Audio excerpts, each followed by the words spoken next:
Assalamualaikum warahmatullahi wabarakatuh. Di sini saya akan menjelaskan tentang soal dari UTS Hardware Dasar. Perkenalkan, nama saya Aymar Penanda Rabaude, dari kelas 4B, Teknik Informatika, Fakultas Teknik, Universitas Ibnu Sina. Oke, langsung saja ke soalnya. Yang pertama itu ada cara kerja komputer lineage. Jadi cara kerja komputer lineage ini menggunakan sebuah penghitung berbentuk cincin yang mempunyai 10 posisi. Perhitungan itu dilakukan dengan menghitung pulsa, dengan menghitung cincin, dan membuat pulsa pembawa baru apabila counternya itu sudah berputar kembali ke posisi semula. Ide dasarnya adalah untuk meniru roda gigi dalam mesin penghitung mekanis ENIAC atau Electronic Numerical Integrator and Calculator menggunakan 18.000 tabung hampa untuk mengolah data.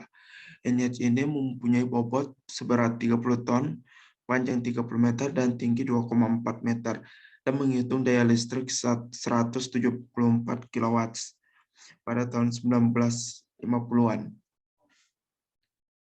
Oke, selanjutnya itu ada cara merawat komputer agar awet. Jadi cara merawat komputer itu ada beberapa.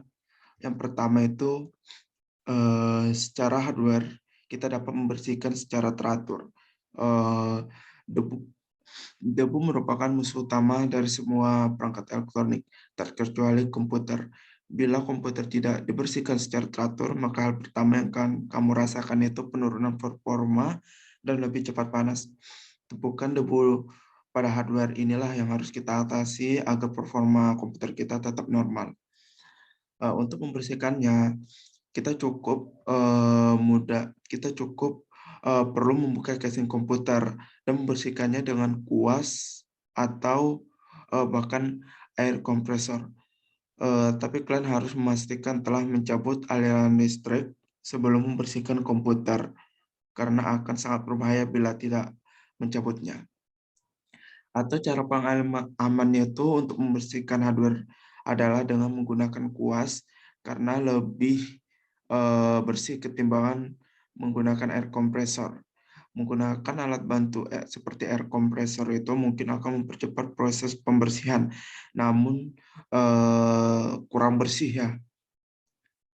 Oke, selanjutnya itu perhatikan ventilasi komputer. Oke, memperhatikan ventilasi komputer ini penting karena membuat komputermu itu agak awet.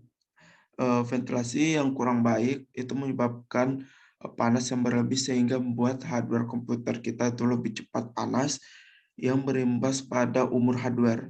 Jadi ini kenanya di hardware. Penambahan fan pada casing komputer itu dapat membantu ventilasi tetap mengalir dengan optimal sehingga panas yang dihasilkan dapat dibuang dengan efisien. Umumnya itu jumlah fan yang digunakan itu biasanya berkisar 2 sebagai intake dan 1 sebagai exhaust agar suhu komputer tetap terjaga. Oke, yang selanjutnya itu menghapus aplikasi yang jarang digunakan. Ini merawat komputer secara software. Jadi untuk membuat komputer awet, itu caranya itu kalian harus menghapus aplikasi yang jarang kalian gunakan atau sama sekali kalian tidak gunakan. Jadi banyak aplikasi itu tidak akan memperlambat startup dan performa dari suatu komputer. Kapasitas hard disk yang penuh dapat memperlambat sebuah komputer karena proses read and write akan mengalami kendala, tak kecuali untuk SSD atau SSD M2 atau NVMe yang kapasitas idealnya untuk mendapat kecepatan maksimal 17% dari kapasitas. Selalu matikan komputer sesuai aturan. Oke, jadi kita tidak boleh mematikan komputer itu asal-asalan.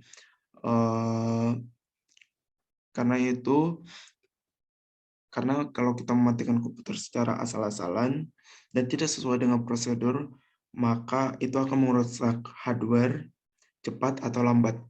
Dalam menerapkan hal ini, komputer tidak akan kehilangan pasokan daya yang dialirkan tidak hilang begitu saja.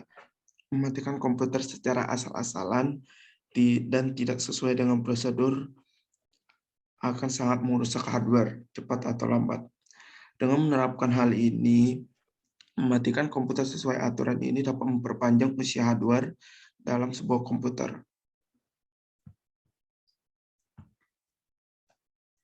Oke, selanjutnya itu penyebab suhu panas pada casing komputer. Yang pertama itu ada penempatan perangkat keras.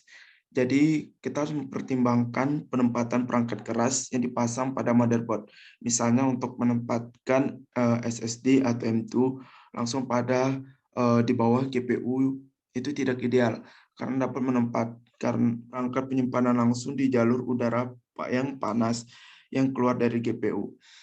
Opsi Anda mungkin dibatasi oleh mempertimbangkan ukuran motherboard, tetapi cobalah mempertimbangkan ruang untuk pendingin yang efektif saat menyatukan sistem. Yang kedua, manajemen kabel. Memastikan kabel diatur dengan benar itu dapat mencegah halangan yang tidak perlu. Tidak hanya dapat membuat rakitan Anda menjadi lebih memukau secara estetika, tapi juga dapat membantu aliran udara yang lebih baik. Hal ini terutama terjadi dalam rakitan faktor bentuk kecil saat ruangan menjadi sangat berharga.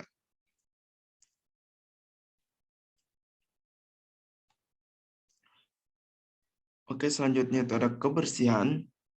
Ya, kumpulan banyak debu itu dapat menyebabkan masalah, ya termasuk halangan yang dapat menghentikan kipas Anda dari operasi dengan kinerja puncak. Disarankan untuk membuka casing Anda dan membersihkannya dengan seksama dengan udara kompres setiap beberapa bulan. Serta gunakan tekanan udara positif sehingga yang dijelaskan di atas selalu lihat dokumentasi yang relevan untuk cara terbaik membuka casing Anda. Cara membersihkan sistem Anda dengan benar dan apakah Anda melanggar garansi atau tidak. Selanjutnya itu ada suhu kamar. Jadi suhu kamar ini juga mempengaruhi. Mungkin tidak praktis jika terus-terusan menyalakan AC, tetapi suhu ruangan lebih tinggi dapat berkontribusi terhadap panas berlebih pada PC. Oke, soal selanjutnya itu setelah install sistem operasi yang baru, kenapa WiFi-nya tidak terdeteksi atau tulisannya pecah-pecah? Oke, kalau kalian mengalami hal ini setelah menginstal sistem operasi yang baru, terus ada kendala, maka jangan panik dulu. Ini hanya kekurangan drivernya aja. Jadi hal yang perlu kalian lakukan itu download driver pack solution. Kalian bisa download di Google Chrome, cari website resminya, tinggal kalian download itu. Setelah itu kalian install dan kalian jalankan.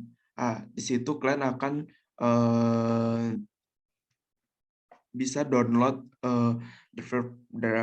driver di komputer kalian yang kurang.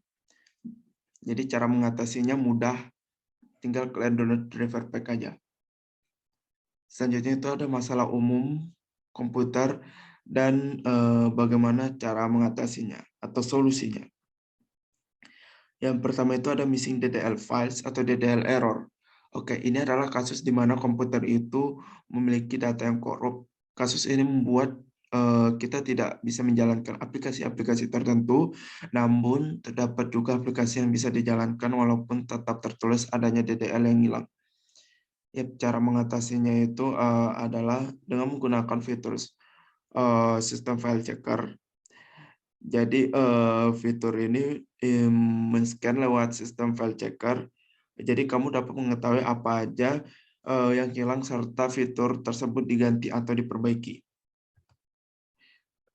Selanjutnya itu aplikasi yang berjalan lambat. Oke, ada banyak hal yang mempengaruhi hal ini.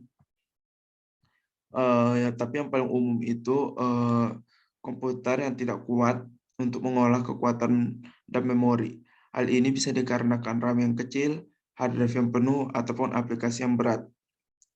Oke, cara mengatasinya itu kita harus ketahui lebih dahulu apa yang menjadi penyebab masalahnya. apakah itu dari RAM atau yang lainnya. Jika masalahnya dari RAM, maka kamu perlu mencari RAM yang lebih baik. Jika itu masalah dari aplikasi yang berat, maka kamu perlu membuka Windows, Task Manager, cari Task Manager, maka kamu hentikan aplikasi-aplikasi yang berjalan di latar belakang.